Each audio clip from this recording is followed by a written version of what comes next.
A'udzubillahi minasyaitonirrajim. Bismillahirrahmanirrahim. Robi a'udzubika min hamazati sayatin wa a'udzubika robi ayah durun robi srohli sodri wa yasirli amri wahlul 'uqdatam min lisani yafqahu qauli. Assalamualaikum warahmatullahi wabarakatuh. Salam sejahtera untuk kita semua. Rahayu, namaste, Om Swastiastu, Namo Buddhaya. Salam kebajikan dan sehat untuk kita semua. Selamat datang di Fastabikul Khairat, tempat di mana kita belajar Sabtuan dan di mana di sini kita sama-sama membuka pikiran dan membuka hati, di mana di sini kita sama-sama terus menumbuh jadi teman bertumbuh kesadaran, dan alhamdulillah pembelajaran kita ini sudah istiqomah ya, udah cukup lama, dan mudah-mudahan ini terus menjadi atau apa ya, membuat ruang-ruang wahana-wahana buat teman-teman semua yang merindukan pengetahuan, merindukan kesadaran, bisa kita bergabung dan untuk selalu belajar menjadi sesama murid semesta yang terus ingin bertumbuh. Dan pagi hari ini kita mendapatkan berkah gitu ya. Pagi hari ini kita mendapatkan apa ya? Saya rasa limpahan ilmu gitu, karena bersyukur pagi hari ini kita kedatangan guru kita Bapak Wayan Mustika, yang kemarin saya ngobrol gitu ya sama Pak Wayan,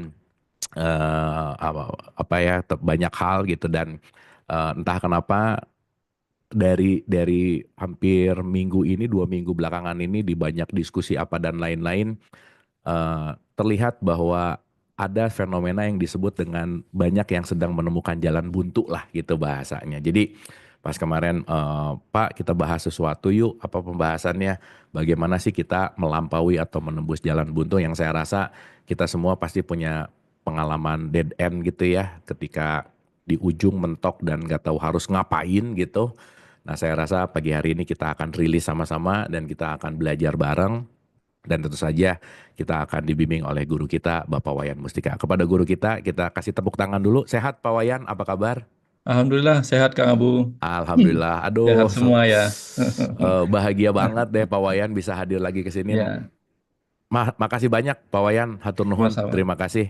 Seperti biasa Pak, pagi hari ini kita mempersiapkan wadah gitu ya untuk diisi oleh aliran semesta yang Pak Wayan nanti akan sampaikan.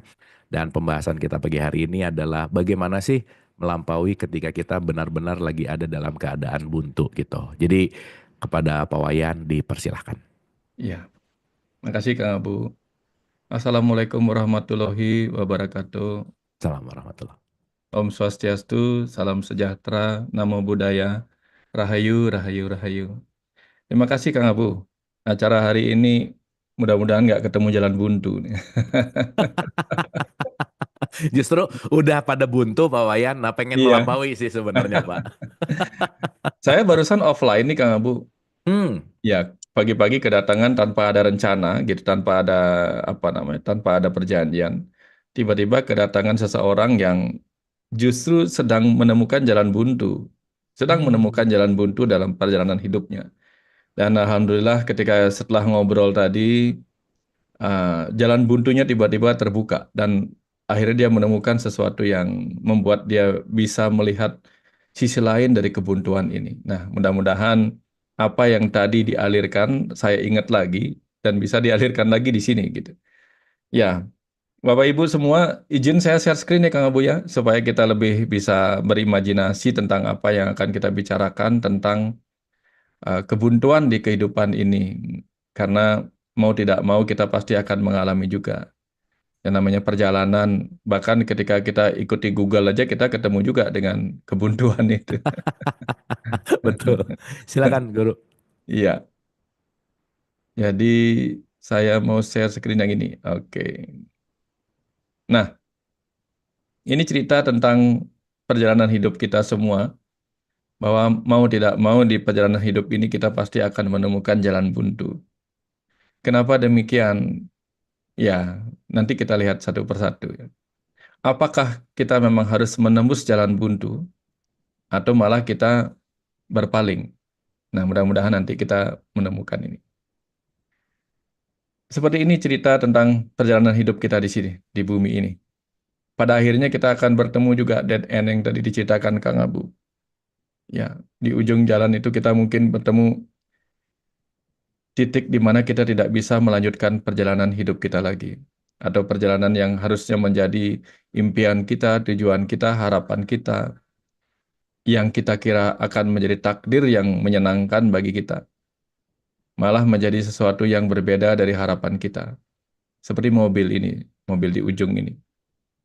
Nah, pertanyaannya sekarang, ketika kehidupan membawa perjalanan kita kepada sebuah kebuntuan, apakah itu bencana ataukah berkah?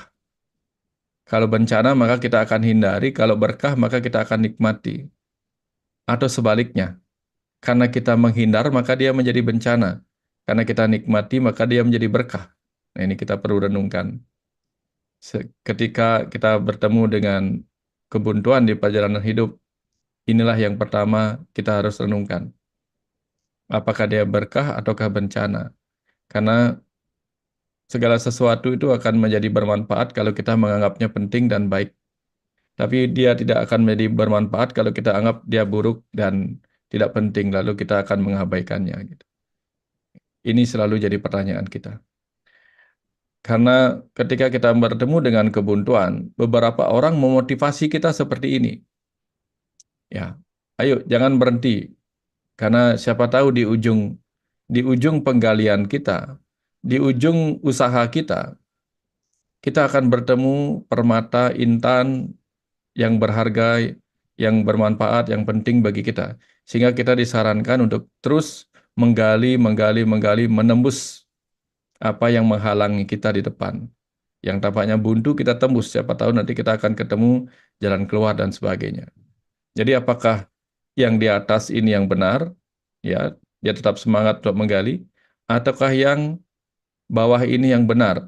Nah, ini kita tidak pernah tahu apa yang ada di depan kita, karena dia tertutup oleh selimut yang membuat kita tidak melihat masa depan ini. Oke, kita mungkin akan mengambil yang satu di atas ini. Kita tidak akan mengambil yang apa yang dilakukan yang di bawah ini ketika kita melihatnya sebagai bencana yang mengancam, ya, kelelahan kita. Atau bagaimana ketika di depan kita ini justru adalah septic tank yang penuh dengan kotoran, ya. Apakah kita akan terus menggali? Apa ada saatnya kita lebih baik menyerah dan berhenti? Nah, disinilah kita dihadapkan lagi pada dua pilihan, berhenti atau melanjutkan. Tetapi jangan lupa, yang di atas dan di bawah ini sama-sama tidak tahu apa yang ada di depannya. Hmm. Kalau saja dua-duanya tahu apa yang ada di depannya, maka yang ini akan semakin kencang menggali, yang ini tidak akan berhenti menggali. Masalahnya kita tidak tahu apa yang ada di depan jalan buntu kita. Mau nengok ke atas nggak bisa, ke bawah nggak bisa, kecuali harus lurus ke depan. Nah, maklumi juga diri kita nggak tahu. Kadang kita menyerah, maklumi juga. Karena kita nggak pernah tahu apakah kita menyerah itu bencana atau berkah. Maklumi juga kalau kita terus mencoba untuk berusaha. Karena kita juga nggak tahu apakah di depan itu berkah apa bencana. Sebagaimana di cerita awal tadi, bahkan Google Map pun bisa mengantar kita kepada sebuah jalan buntu. Tetapi, apa yang kemudian dilakukan setelah Google Map menuntun kita menemui jalan buntu? Akhirnya, pengalaman memberi kita pengetahuan bahwa itu jalan buntu yang tidak akan kita tempuh lagi di kemudian hari. Setidak-tidaknya kita mendapatkan berkah, yaitu pengetahuan bahwa itu jalan buntu yang tidak layak sebenarnya kita tembus. Jadi dari sini kita bisa melihat manapun pilihan kita, menyerah ada benarnya, bersemangat terus-menerus melakukan penerobosan juga ada manfaatnya. Karena dua-duanya akan memberi kita manfaat, berkah atau bencana. Kalau mungkin kita menyerah padahal di depan ada sesuatu yang berharga, mungkin itu memang bukan milik kita. Ya, ini cara kita melihat ketika kita mengalami kebuntuan. Ya, ada orang yang kuliah tinggi-tinggi di ilmu apa namanya seperti Pak Putu, ya kuliah tinggi-tinggi di teknik sipil, ya tiba-tiba mentok menemui jalan buntu, tetapi kemudian jalan buntu itu membuatnya berbelok dan menjadi pebisnis yang sukses di dunia pengobatan herbal. Ini Pak Putu Eka Suryawan. Jadi kebuntuan yang membuat dia berpaling ke jalan yang lain justru membuat dia sukses ketika dia menyerah, tidak melanjutkan lagi di kuliah teknik sipilnya. Jadi ada sesuatu yang selalu bermanfaat. Berikutnya, ketika kita melihat sisi lain lagi, kalau misalnya kita melakukan perjalanan, tiba-tiba di tengah jalan di hutan itu ada pohon tumbang. Ini mungkin kita akan berpikir, apakah pohon tumbang ini harus kita singkirkan, kita lompati, atau kita berbalik? Nah, kita nggak pernah tahu. Siapa tahu ternyata pohon tumbang ini pertanda bahwa di depan sana, ketika kita teruskan perjalanan melampaui ini, kita juga akan terjebak di sini. Ke sana nggak bisa, ke sini nggak bisa. Nah, hidup ini memang seperti itu. Kadang kita terjebak di dalam labirin kehidupan ini.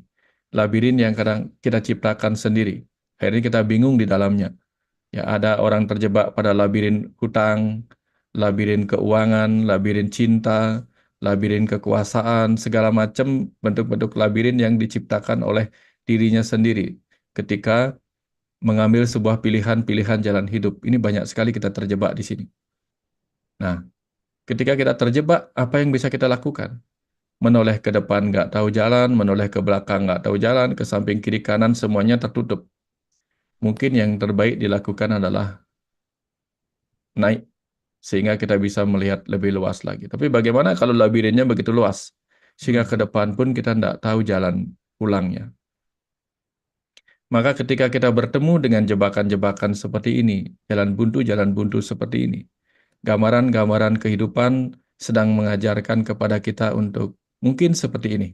Ya, ketika kita menghadapi kebuntuan di labirin itu, ada saatnya kita harus memikirkan bagaimana bekerja sama dengan orang lain di sekitar kita, di dekat kita, dengan orang-orang yang menjadi pasangan hidup kita, keluarga kita, sahabat, teman. Itu yang membuat kita bisa melihat kemungkinan-kemungkinan yang ada di depan atau yang ada di balik kebuntuan itu sendiri.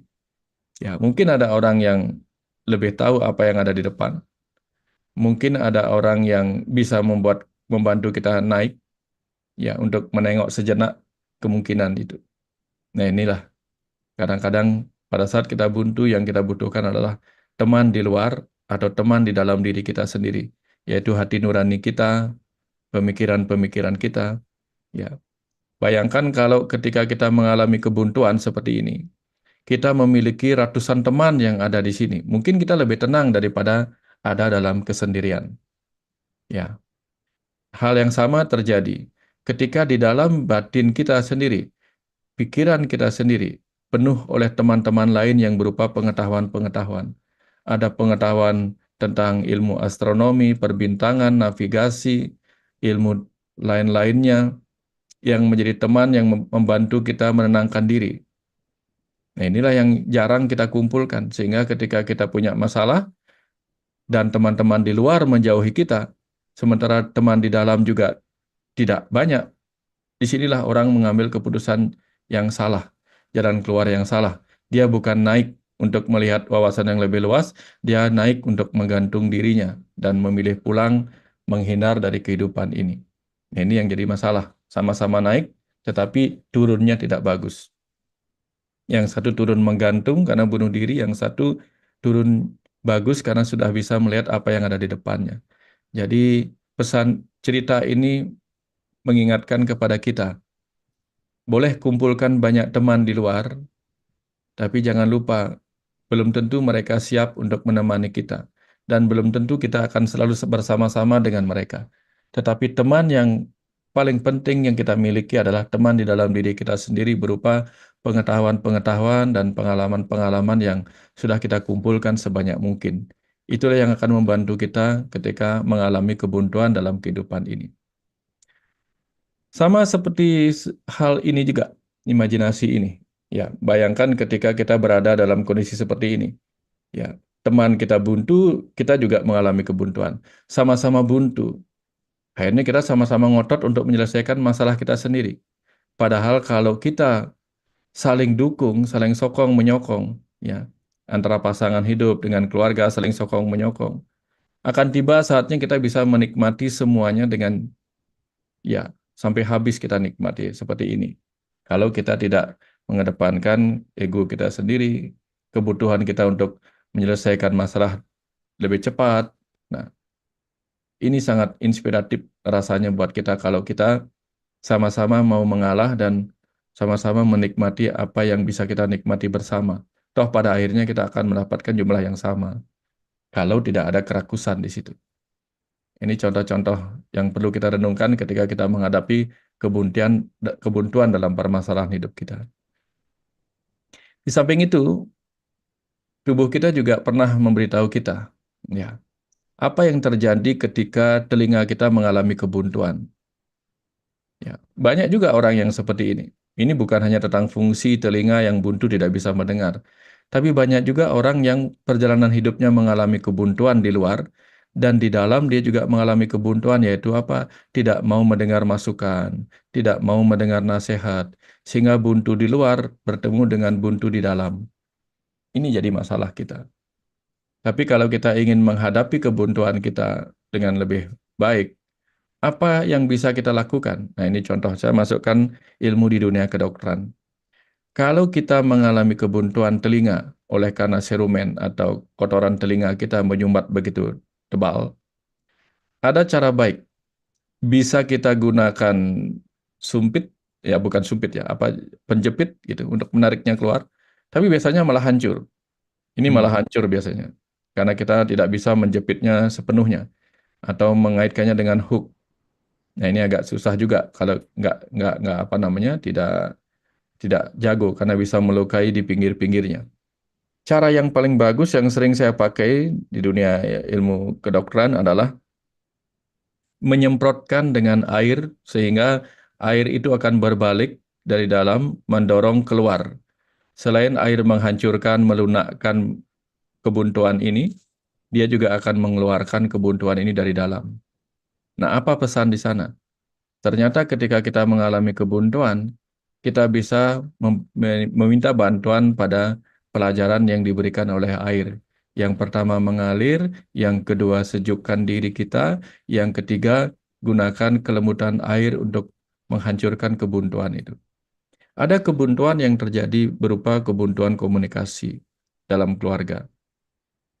Cara terbaiknya bisa dilakukan dengan menggunakan sifat-sifat air. Ya, satu ada dua orang di antara yang berseteru yang menciptakan kebuntuan komunikasi harus belajar untuk um, menggunakan sifat-sifat air yang mengalir, yang sejuk, ya sehingga kebuntuan itu terpecahkan. Kalau tidak, yang terjadi adalah kebuntuan akan terus-menerus. Yang satu tidak mau mendengar yang lain, akhirnya semakin lama semakin tertumpuklah emosi-emosi yang terpendam tidak bisa dikeluarkan dengan kata-kata. Nah, jangan lupa komunikasi yang buntu selesaikan dengan sifat-sifat air yang mengalir, seperti telinga yang tersumbat oleh kotoran ini. Kadang juga kita bertemu dengan kebuntuan di pipa pembuangan kotoran atau pipa wastafel kita atau yang lainnya. Kebuntuan ini menyebabkan kita mengalami kekacauan, tidak bisa digunakan lagi. Kalau dialirkan air, airnya malah tidak bisa keluar, tidak bisa mendorong karena semprotan tidak cukup. Nah, di sini kadang-kadang kita membutuhkan air keras, air tapi keras. Ya, air tapi keras. Nah, ini pesan bahwa apa? Ketika kebuntuan terlalu keras, harus ada sifat-sifat air yang tegas. Ya, sifat-sifat air yang tegas. Yaitu apa? Mengalir dengan tegas, mengizinkan diri kita tidak terjebak kepada sumbatan-sumbatan itu. Mengalir dengan tegas itu artinya apa? Kita tegas pada diri kita sendiri untuk biarkan sang waktu mengalir. Ya, jangan sampai kita sudah buntu, kita pendam lagi, dan kita tidak ada ketegasan karena kasihan untuk menghilangkan sumbatan ego kita. Nah, kita butuh mengalirkan dengan tegas sumbatan ego kita keluar dari batin kita sendiri. Artinya, seperti orang yang mengalah dengan tegas pada kepentingan egonya. Ini ajakan dari beberapa pengetahuan yang ada di alam ini. Atau mungkin kita perlu merenung. Jangan-jangan, jangan-jangan, ketika kita mengalami kebuntuan di perjalanan kita, sesungguhnya setiap halangan-halangan itu adalah latihan kita untuk naik ke level-level berikutnya. Ketika kita berhasil melintasi, melompati semua level-level halangan ini, maka kita menjadi orang yang benar-benar sukses dan berpengalaman. Seperti nelayan yang menjadi hebat karena berhasil melewati berbagai rintangan dalam kehidupannya, yaitu gelombang-gelombang besar yang terus datang dari tengah lautan. Ketika dia berani melintasinya, maka di situ dia akan bertemu lautan yang lebih tenang untuk meraih, memancing berkah-berkah yang ada di samudra kehidupan ini. Nah, kira-kira seperti itu ketika kita bisa melihat setiap kebuntuan sebagai Bila halangan. Anda mencintai diri sendiri, Iya, ketika kita melihat halangan itu sebagai cara kita untuk untuk naik gitu, maka kita akan menemukan peningkatan-peningkatan itu. Saya nggak tahu kenapa tiba-tiba suara Kang Abu muncul berupa bila Anda mencintai diri sendiri. Sepertinya ada pesan juga di situ bahwa apa? Ketika kita benar-benar mencintai diri kita sendiri, maka kita akan mencintai pertumbuhan kita menjadi lebih baik, lebih hebat, lebih tinggi dalam kesadaran sehingga kita diajak untuk mencintai diri sendiri dengan berani melintasi rintangan demi rintangan yang akan menguatkan kemampuan kita melintasi level-level halangan di kehidupan ini. Nah, itu. Nah, kemudian ada satu juga pesan yang penting yang sebenarnya sudah disiapkan oleh kita, oleh semesta ini, ya, oleh Tuhan yang Maha Mencipta. Bayangkan, Tuhan yang Maha Mencipta, yang Maha Tahu, Maha Pengasih, Maha Penyayang, dan Maha Segalanya itu. Ketika menciptakan diri kita dari satu sel sperma dan satu sel telur, menariknya dia selalu menyiapkan berbagai halangan dan kebuntuan-kebuntuan kepada kita. Yang pertama, ketika masuk ke dalam rahim ibu, di wilayah-wilayah vagina ini, ada yang terjebak dalam kebuntuan di pojokan-pojokan leher rahim dan vagina ini. Lihat gambar ini. Ini. Ada yang terjebak di kebuntuan ini. Kalau yang berhasil keluar dari kebuntuan, di sini terjebak lagi oleh jaring-jaring yang lengket yang juga bisa menjebak ya berbagai lubang kecil itu, menjebak kita di situ. Dan ketika kita sudah bisa berenang lagi dalam waktu hidup 3 hari, berenang lagi, sampai di sini kita ketemu lagi dengan kebuntuan.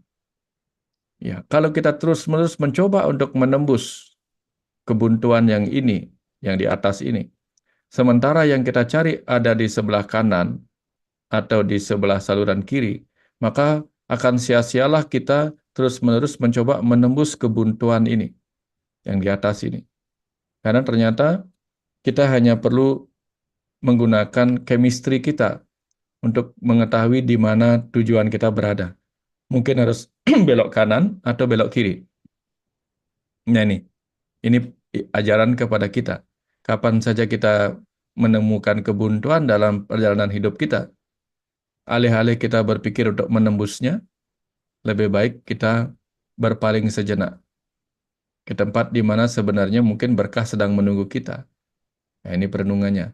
Dan perenungan lainnya, sejak kecil, sejak mulai diciptakan oleh Sang Maha Mencipta, kita memang disiapkan untuk belajar mengatasi kebuntuan-kebuntuan hidup kita, mengatasi perjalanan yang penuh hambatan, sampai kita mengerti bahwa hambatan itu hanya bagian dari cara alam menyeleksi kita, sehingga hanya yang terkuatlah yang akan berhasil mendapatkan berkah kehidupannya. Ya itu. Tetapi ada kalanya memang, jalan buntu itu memang harus tembus ketika ternyata berkah kita justru ada di balik itu. Nah, kita harus berani mendobrak. Nah, motivasinya di sini.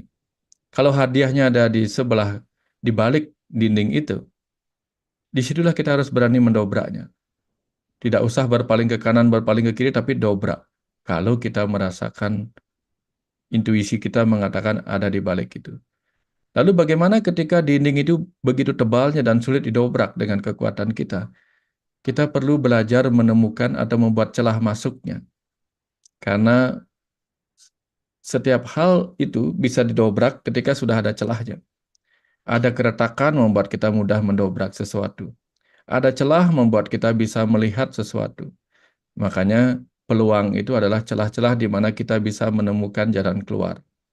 Nah, ini.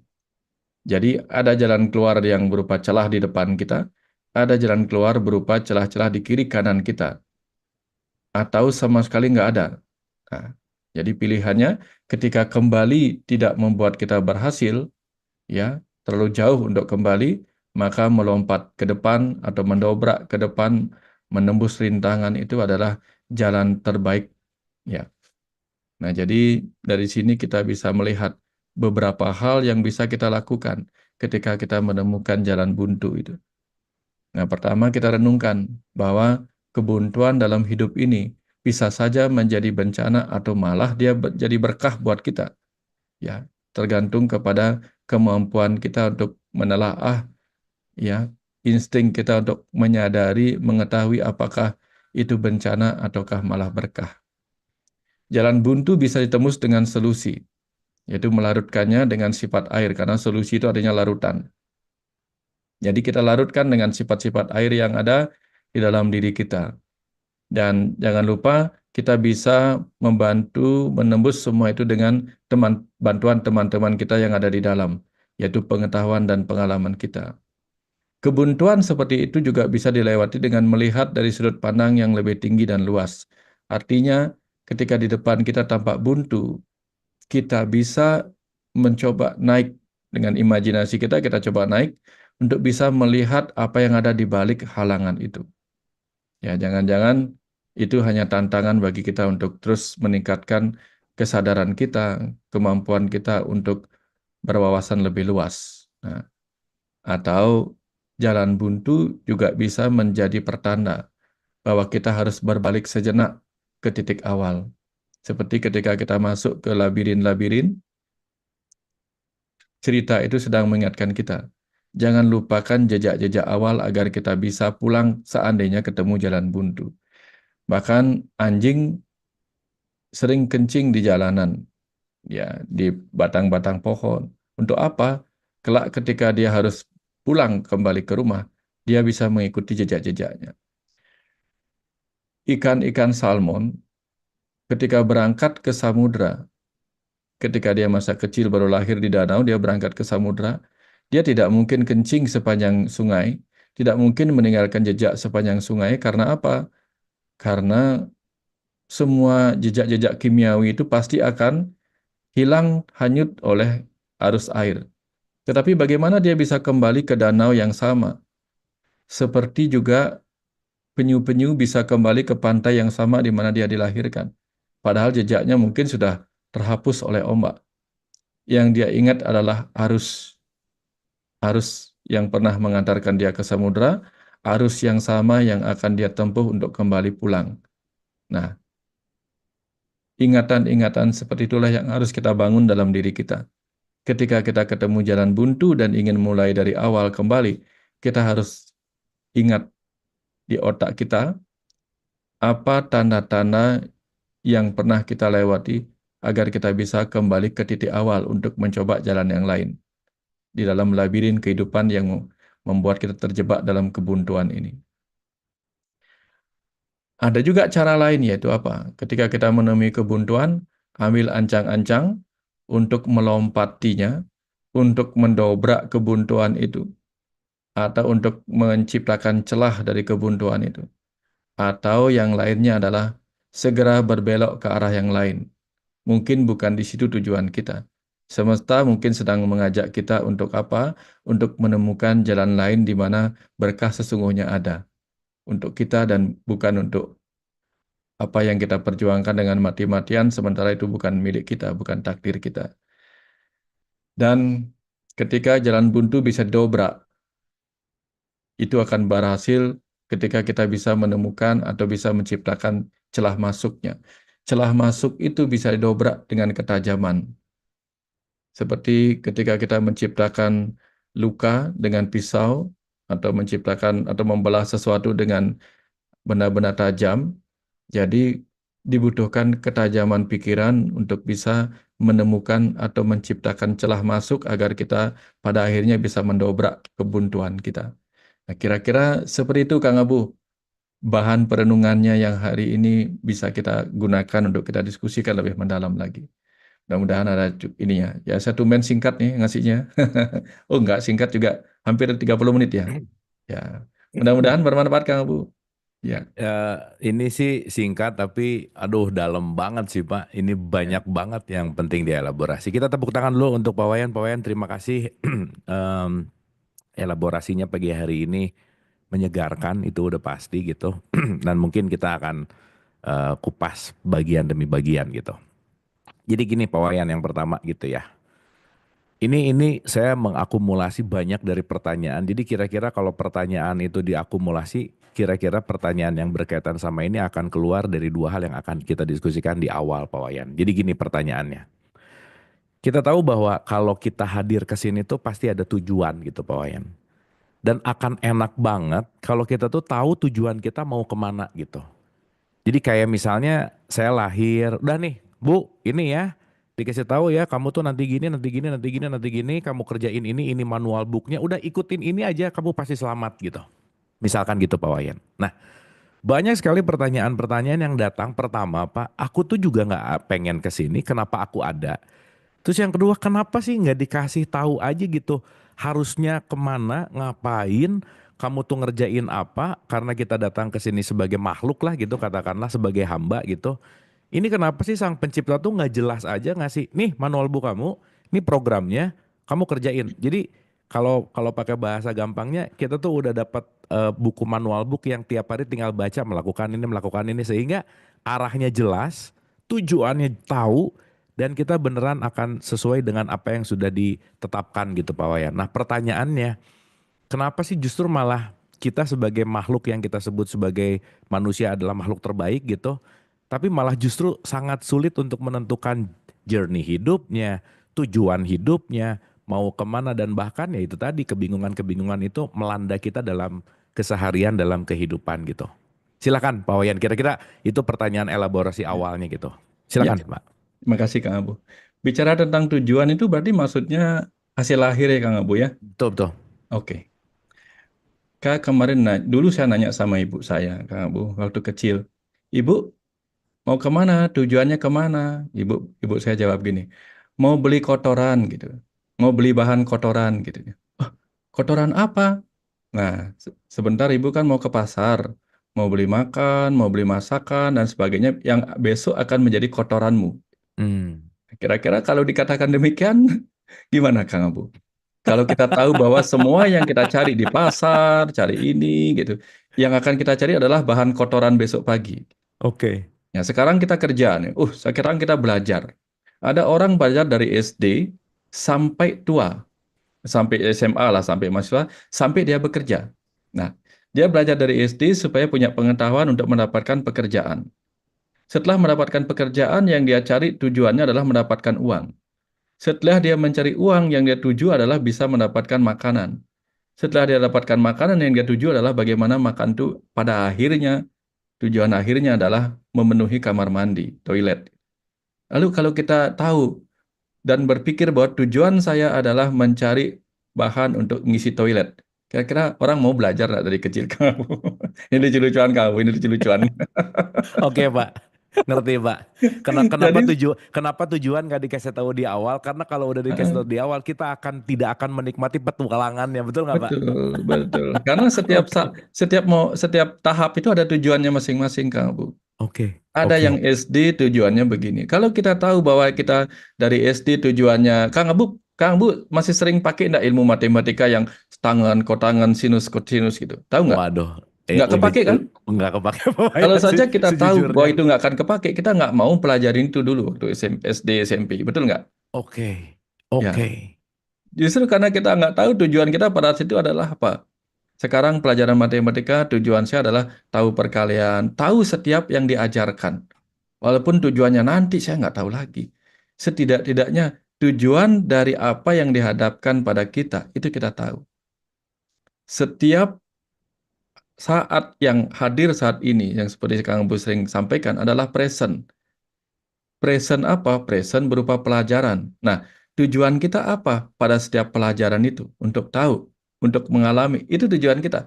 Bahwa nanti itu tidak akan kepakai di masa depan, kita nggak pernah boleh tahu, nggak usah tahu lah gitu. Kalau kita tahu semuanya, banyak hal yang kita tidak mau kerjakan. Sudah tahu juga kita agama ini tidak akan kita pakai karena kita pakai ilmu spiritual dari kecil, kita nggak mungkin nggak mau sembahyang, nggak mau begini, nggak mau begitu. Ya kan, Kang Abu? Betul, betul. Jadi ya itulah tadi, supaya kita bisa menikmati setiap tujuan di tempat kita bersinggah ini. Ya, nanti tujuan kita apa setelah ini? Mati. Setelah kita mati apa tujuan kita? Oh, moksa, menyatu dengan Tuhan. Setelah menyatu dengan Tuhan, so what? Nanti setelah menyatu dengan Tuhan, kamu akan bisa melihat alam semesta ini mengalami kehancuran, kemudian diciptakan kembali bumi yang lain. Lalu apa? Lalu kamu lahir kembali ke bumi. Di masa depan itu pada akhirnya kita akan menjadi seperti sekarang. Saat ini adalah masa depan dari miliaran masa lalu. Yes. Saat ini. Saat ini adalah tujuan kita jauh di kehidupan masa lalu. Dan nanti adalah tujuan kita dari sekarang ini. Jadi kalau sudah demikian, mana tujuan kita? Mana yang menjadi tujuan di setiap lingkaran kehidupan?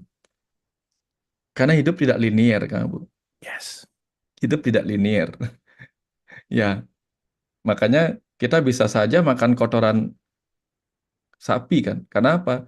Ketika kotoran sapi kemudian diubah oleh tumbuh-tumbuhan menjadi buah mangga, buah nanas, kan kita nggak merasa diri kita memakan kotoran sapi, tetapi makan buah nanas yang besok juga akan menjadi kotoran lagi gitu. Jadi artinya apakah kita bilang tujuanku hidup ini untuk makan kotoran? Enggak juga gitu. Dalam Hmm. siklus ini kita pilih mana yang menjadi sesuatu yang kita sukai untuk menjadi tujuan kita, gitu. Apakah sekarang dengan kita belajar banyak, kita tahu banyak, maka kita nanti pulang dengan banyak pengetahuan? Kalau kita mengalami demensia senilis ketika sudah menua dan jadi pikun, semua pelajaran yang kita pelajarin sekarang juga menjadi pikun. Tapi kalau kita pikirkan, oh nggak usah belajar lah, nanti juga pikun. Lalu apa yang kita tahu sekarang? Keren. So, enjoy every single time. Se- Sebagai goal kita. Pokoknya kalau kita setiap saat kita goal kan senang. Kalau nonton sepak bola, gol, gol, gol kan senang. Ya, kapan goalnya sebenarnya? Ya setiap goal itu ya goal, gitu. Setiap pencapaian itu goal. Ya, kemarin kita bisa mencapai hari ini goal. Ya, hari ini kita bisa ngobrol dan bisa melewati 1 jam, 2 jam obrolan kita dengan persiapan yang sudah kita lakukan kemarin. Oke, goal.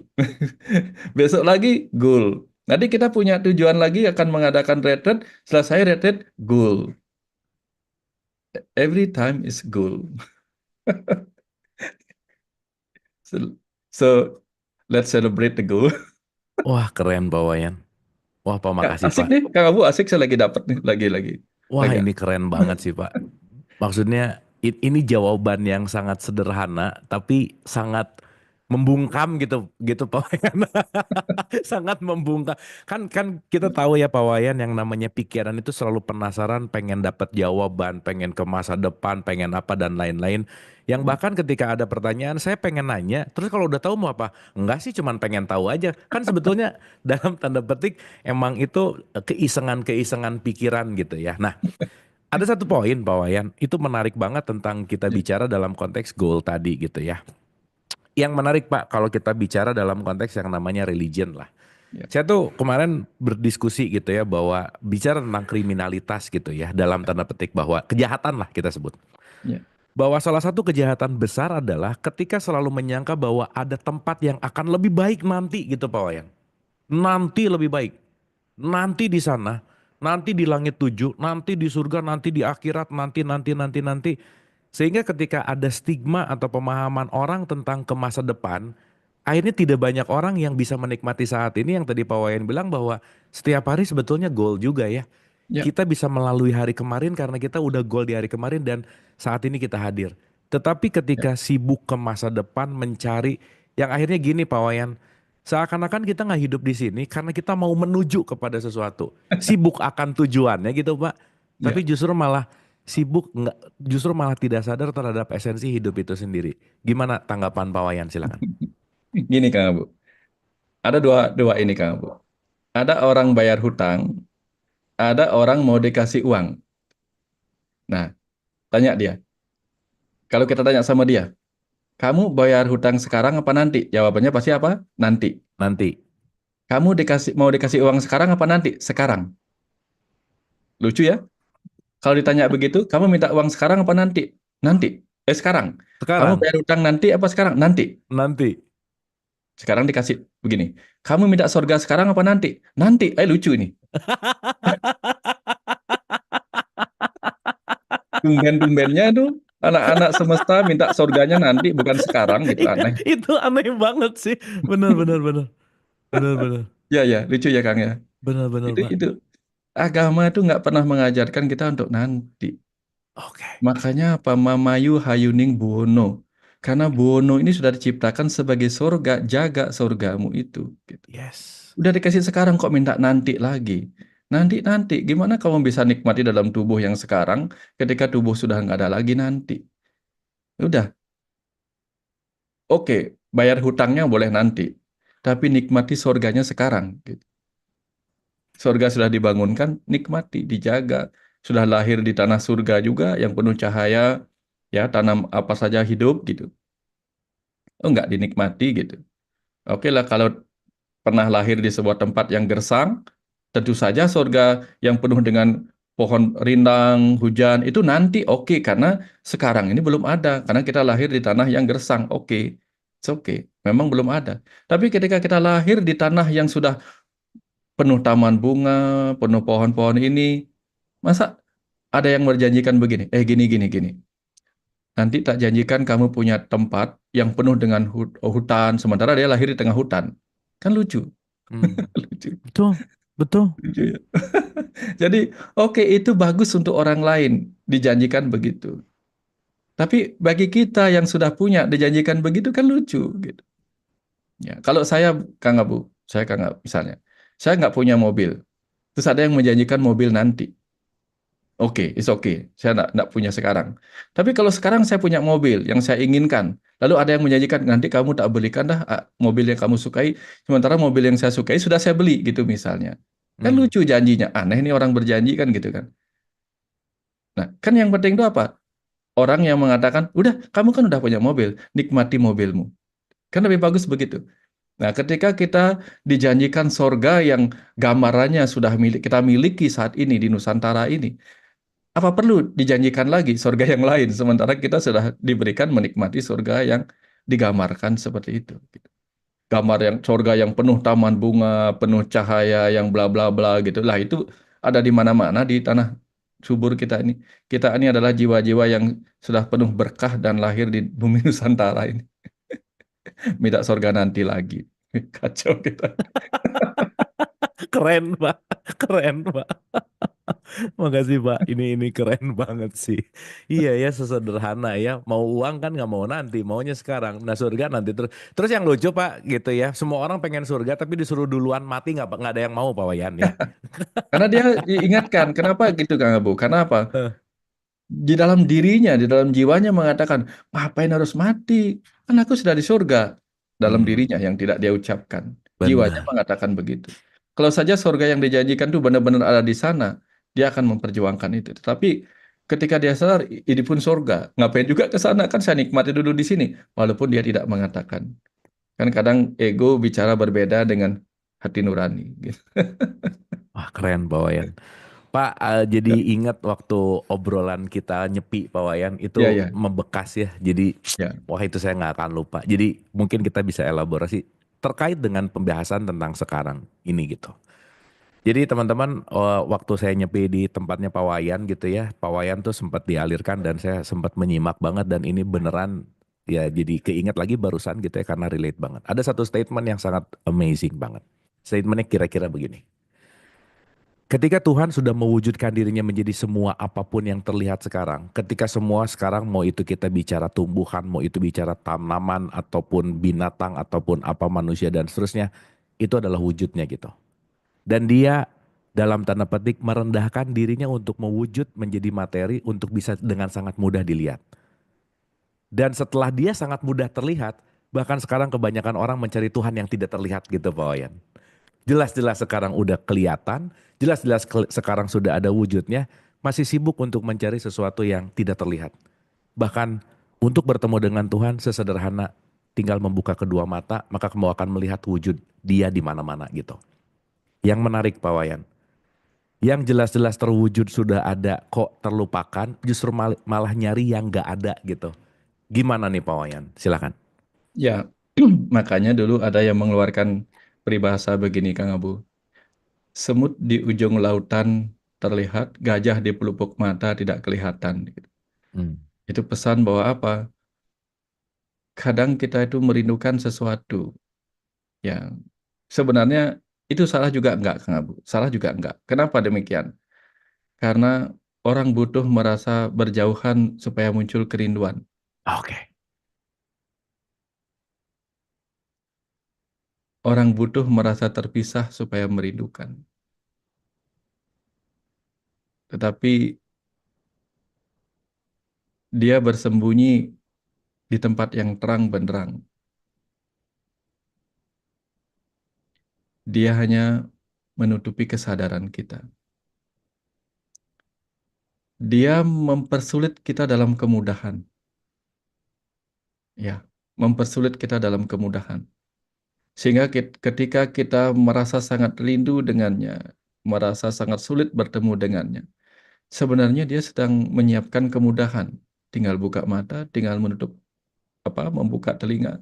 Kita akan mendengar suara-suaranya dalam kicauan-kicauan burung, dalam apapun. Suara-suara dalam cahaya kita melihat kehadirannya sebagai energi semesta yang penuh warna-warni keindahan. Tapi dia hanya sedang menutup tipis sekali tutupnya, yaitu selimut kesadaran. Kita dibuat rindu seakan-akan kita jauh sekali dengan dia. Tetapi hanya dengan sedikit ketekunan kita untuk berbalik dari ketidaksadaran, menghilangkan ketidak itu menjadi kesadaran. Kita akan melihatnya dengan serta-merta. Kalau kita sudah melihatnya terus-menerus bersama kita, kadang kita lupa merindukannya karena dia bersama kita. Seperti ketika kita selalu bersama pasangan, selalu bersama orang-orang yang harusnya kita rindukan. Kedekatan itu kadang membuat kita lupa merindu. Maka dia sejenak menjauh, walaupun dia dekat. Dia menjauh dengan menyelimuti kita dengan ketidaksadaran, agar seolah-olah dia jauh dari kita. Dan kita memiliki rasa merindu padanya, tetapi dengan seketika dia bisa hadir ketika ketidaksadaran tergantikan kesadaran. Kalau terus-menerus, boring juga kita, bosan juga kita. Nikmatnya kerinduan seperti itu, Kang Abu. Makanya kita kadang terpisah, menjauh dengan orang-orang hiatus, supaya kita merindukan apa yang selama ini terbiasa dekat dengan kita. Ya, kadang kita terbiasa melihat Tuhan di mana-mana, maka dibuatlah kita tidak melihatnya di mana-mana, supaya kita merindu.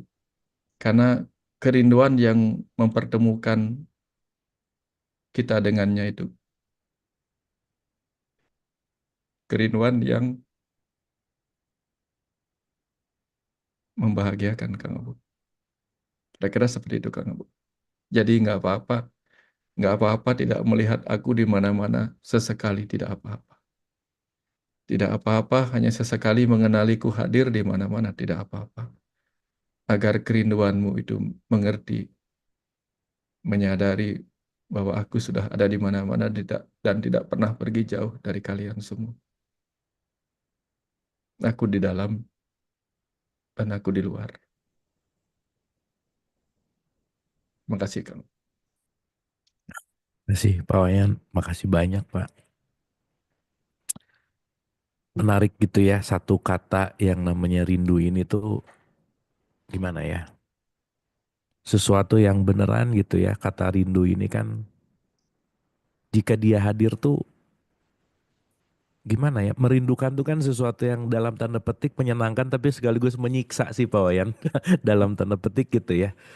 Karena ada sesuatu yang ingin segera terlaksanakan untuk terwujud gitu ya. Tetapi di satu sisi juga, wah terima kasih sih Pak Wayan ini agak susah untuk disampaikan sama kata ya, bahwa konteks bahwa saya semakin menyadari bahwa keterpisahan itu untuk saling merindukan tuh itu dahsyat sih gitu Pak Wayan. Jadi apapun yang terjadi gitu pada akhirnya ya kata kuncinya adalah bagaimana penyatuan dalam rindu itu gitu. Karena penyatuan yang indah kalau didasari oleh rindu gitu ya. Kalau nggak ada rindu ya biasa aja gitu. Nah, yang jadi pertanyaan berikutnya Pak Wayan, bagaimana sih kan kan rindu itu sebetulnya udah ada tapi tertutup, tadi Pak Wayan bilang tertutup gitu ya. Artinya membangkitkan gitu. Karena saya rasa gini, ketika kita menemukan atau ada di jalan yang buntu gitu, boleh jadi itu adalah panggilan kerinduan hanya untuk beneran menyatu sama dia gitu Pak Wayan. Bahwa hal buruk, ke apa ya, kerugian atau apapun yang kita sebut sebagai negatif gitu, ternyata jangan-jangan panggilan untuk merindu gitu. Nah jadi pertanyaannya Pak Wayan, gimana sih untuk memanage rindu ini supaya rindu ini justru malah jadi kekuatan kita untuk terus mau kembali lah gitu. Kira-kira pertanyaannya kurang lebih seperti itu gitu Pak Wayan, silakan. Seorang ibu melepas anak kecilnya bermain-main di halaman, bermain sendiri atau bermain dengan teman-temannya, bermain segala yang membuat mereka sukacita. Tapi ketika mereka terbentur oleh kebuntuan, kakinya terluka karena tidak bisa menembus tanah, kakinya terantuk oleh batu dan dia kesakitan. Itulah yang membuat dia kembali untuk meminta pelukan dari ibunya. Hmm. Dia tidak perlu belajar untuk merindu kepada ibunya. Tapi luka dalam permainan itulah yang membuat dia kembali meminta pelukan dari ibunya, mengadu kepada ibunya.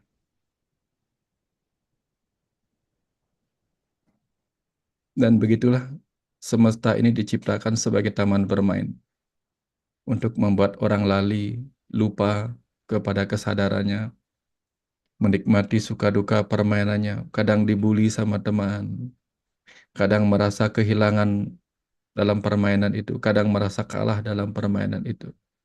Sampai kemudian dia menoleh ketika tidak ada teman yang mau menghiburnya dan dia menoleh kepada ibunya. Ibunya akan tersenyum memanggil dia datang ke dalam pelukannya.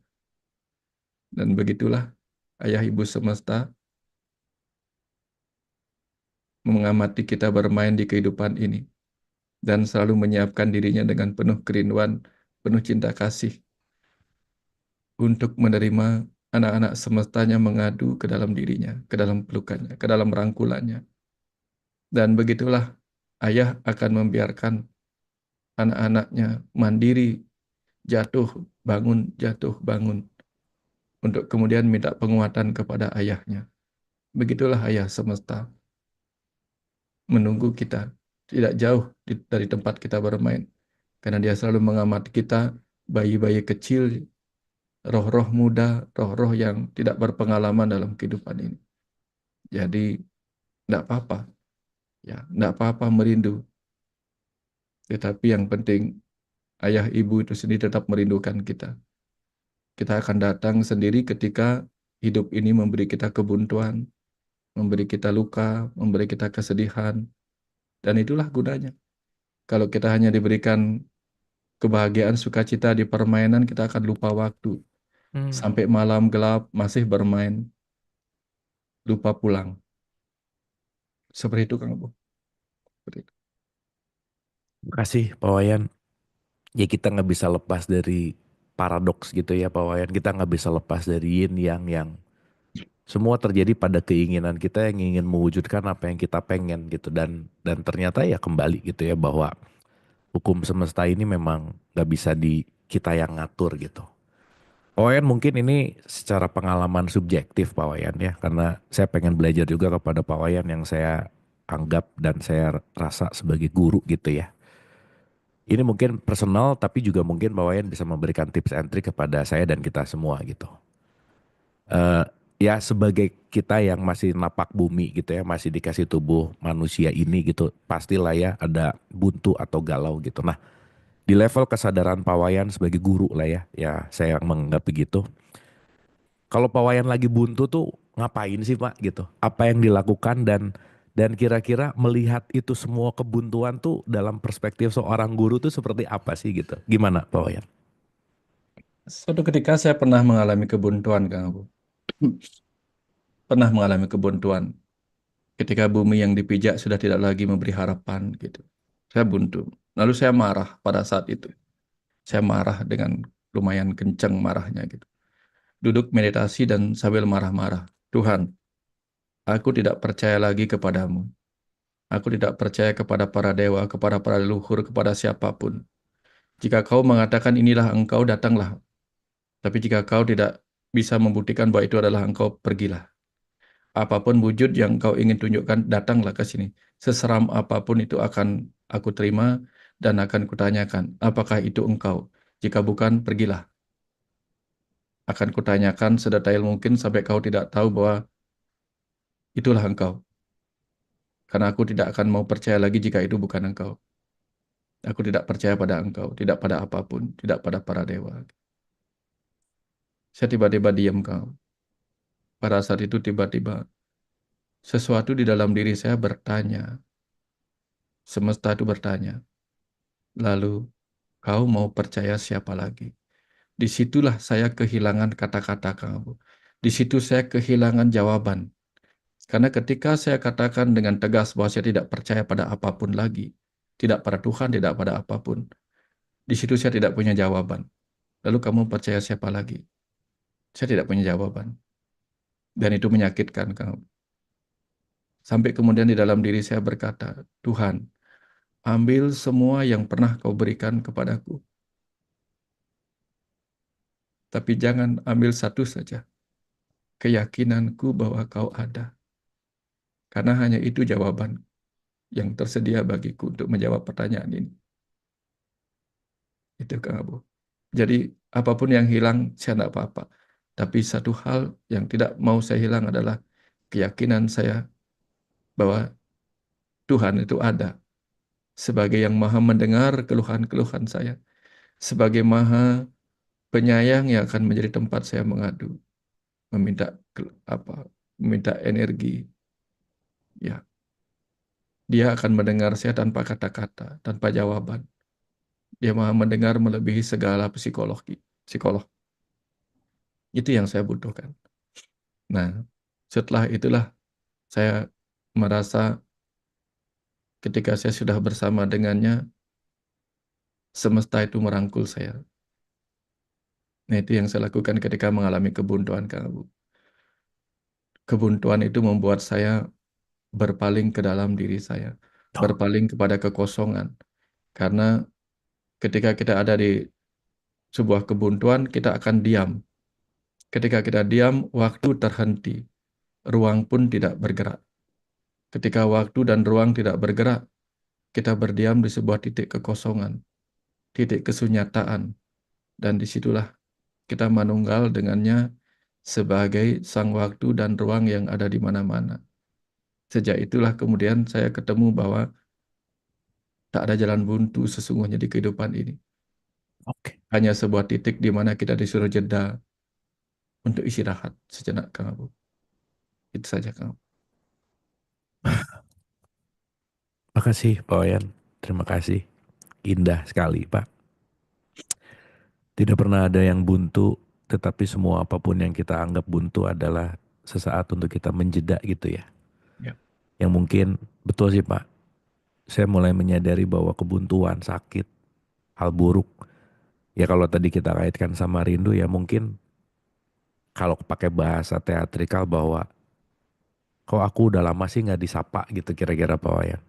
Bahwa aku yang paling merindukanmu, tapi aku yang paling kamu jarang untuk kamu sapa gitu. Dan setuju sih Pak Wayan bahwa semakin kita memaintain jeda gitu ya, semakin si jalan buntu tuh, nah itu menarik sih Pak bahwa ketika kita tidak fokus kepada hasilnya yang tadi Pak Wayan cerita gitu ya, bahwa setiap perjalanan ini ternyata tidak linear dan selalu memberikan sebuah banyak sekali tawaran hidup gitu. Nah yang menarik Pak, Ini mungkin juga pertanyaan banyak orang gitu ya yang sering ditanyakan ke saya yang mungkin kita bisa elaborasi gitu. Yang menarik adalah ketika sudah terjebak dalam ego dengan cukup waktu yang panjang gitu Pak Wayan. Yang akhirnya melihat segala sesuatu dengan kebiasaan. Melihat sesuatu tuh dengan buruk sangka. Melihat sesuatu tuh dengan tidak kelapangan atau keterbukaan gitu. Yang akhirnya dia looping berputar-putar di alam samsara lah katakanlah Pak Wayan. Gimana sih caranya kita untuk terbebas dari looping ego itu, dari samsara itu, supaya kita bisa benar-benar dalam tanda petik ya, kita bisa benar-benar menjalankan dan kata kuncinya adalah kapan harus mendobrak dan kapan harus berhenti dan kapan harus berbelok gitu Pak Wayan. Silakan. Ya, di Islam ataupun di Hindu itu ada ritual kita berputar tawaf itu. Tawaf, ya Ya, betul Pak. berputar turun dan berputar naik. Samskara itu adalah lingkaran, putaran. Hmm. Hmm. Ada putaran yang lama sekali berputar untuk bisa naik. Ada sekrup yang dengan cepat berputar cepat naik. Ada yang seperti itu, Kang Abah. Tergantung jenis sekrupnya. Oke. Nah, pada beberapa sekrup, cukup beberapa putaran dia sudah terbuka, sudah naik. Beberapa sekrup lama sekali karena sangat-sangat agak mendatar alur sekrupnya itu. Sehingga dengan demikian, betapapun juga putaran samskara itu sedang membawa kita naik. Hanya saja ada yang kurikulumnya panjang, kurikulumnya pendek. Nah, jadi kita hanya perlu mengikuti itu, Kang Abu. Ya, pada akhirnya ego kita yang bersifat flight ataupun fight pada akhirnya akan membuat kita sampai di titik tengah itu pelan-pelan gitu. Karena kita tidak akan ketemu kenyamanan. Orang yang marah menjadi marah-marah. Ya, ketika dia marah ada kelegaan, ketika dia marah-marah ada penderitaan. Dari situ dia akan balik lagi, berhenti marah-marah dan hanya marah sampai dia menjadi hilang kemarahannya. Seperti itu. Ada orang sabar, tetapi lama-lama dia menjadi sabar-sabarin dirinya gitu. Itu juga menderita. Itu pelan-pelan ego itu mau kita flight, mau kita fight, pelan-pelan akan membuat kita berada di titik ketidaknyamanan. Kebuntuan ego, kebuntuan reaksi ego yang akan membuat kita berpaling lagi. Ya, mana sih reaksi ego yang awalnya menyenangkan tapi pada akhirnya menjadi tidak menyenangkan. Semuanya begitu. Semua reaksi ego itu seperti itu. Pada akhirnya akan muncul penyesalan. Maka penyesalan itulah akan membuat kita balik lagi untuk berputar lama-lama ke atas. Nah, selama kita diberkahi kesempatan untuk lebih cepat menyadari penyesalan itu, maka kita akan menjadi eh, sekrup yang kurikulum samskaranya lebih sedikit Hmm. dibandingkan mereka yang mendatar aja terus-menerus seperti itu. Nah, jadi semesta memang sudah menyiapkan kita seperti itu, Kang Abu. Pilihannya sekarang adalah mau lebih cepat apa lebih lambat, gitu saja. Itu semua kepada pilihan kita masing-masing. Jadi jangan takut, samskara tidak diciptakan untuk menenggelamkan orang jiwa itu pada kehidupan. Enggak. Dia berputar turun dan dia juga berputar naik ketika sudah mentok-mentoknya. Seperti itu Kang Abu. Ya. Oke. Mudah-mudahan renungan ini dapat dipahami oleh teman-teman juga. Ya. Sangat sih Pak Wayan. Makasih Pak. Bapak membuat kita jadi mudah untuk paham dengan contoh-contoh yang simpel tapi dalam gitu. Nah mungkin kembali kepada topik kita gitu ya Pak Wayan bahwa mungkin ya kalau kita bicara banyak kali ya itu adalah tidak ke dalam tapi keluar gitu Pak Wayan. Makanya menggapai, mencapai, meraih gitu. Dan yang menarik adalah pencarian validasi tanpa henti yang selalu pertanyaannya saya yakin lah Pak Wayan juga pasti sering banget nerima pertanyaan, Pak boleh nggak, boleh nggak, boleh nggak, kalau gini, kalau gitu gimana. Jadi kata-katanya adalah validasi gitu. Untuk hanya berbicara tentang dalam wilayah dualitas boleh atau tidak, baik atau buruk, hitam atau putih gitu Pak Wayan. Nah sementara di jalan menemukan jalan buntu ini kan let's say udah nggak ada siapa-siapa gitu ya. Dan ketika kita kecanduan mencari validasi keluar akhirnya jadi nggak percaya diri gitu Pak Wayan. Makanya saya punya rumus bahwa kalau orang mengenal dirinya, pasti dia akan percaya diri, dia tidak akan lupa diri, dan dia tidak akan menjual diri kepada validasi di luar. Ya. Nah, gimana sih Pak Wayan supaya kita tidak kecanduan mencari validasi keluar gitu? Silakan. Ya. Akan tiba saatnya seseorang berada dengan dirinya sendiri saja, Kang Abu. Pada saat itulah dia akan berhenti mencari validasi keluar, tapi dia mencari validasi ke dalam. Nah, ini yang tidak bisa dipaksa, tidak bisa apa namanya, tidak bisa diarahkan ke situ gitu. Sama seperti apa namanya? Sama seperti Arjuna. Hmm. Ada saatnya dia berperang sendiri. Ada saatnya dia minta validasi kepada Sri Krishna. Bahkan seorang Arjuna yang luar biasa itu minta validasi kepada Sri Krishna apa yang harus saya lakukan. Padahal dia sudah menjadi ksatria yang luar biasa. Tapi ketika tiba saatnya dia berperang sendiri dibiarkan sama Sri Krishna hanya sebagai kusirnya. Nah, hal yang sama itu terjadi di luar diri kita. Akan tiba saatnya di mana kita benar-benar berada dalam kesendirian, seperti yang saya alami tadi. Tetapi saya nggak bisa mengerti kapan saya akan mengalami itu. Tiba begitu saja saatnya di mana saya nggak bisa percaya pada orang lain lagi, bahkan kepada diri sendiri. Akhirnya saya percaya kepada apa yang di dalam. Nah, proses hidup ini memang seperti itu, Kang Abu. Semua orang dibuat terbimbing sesuai kurikulumnya tadi itu.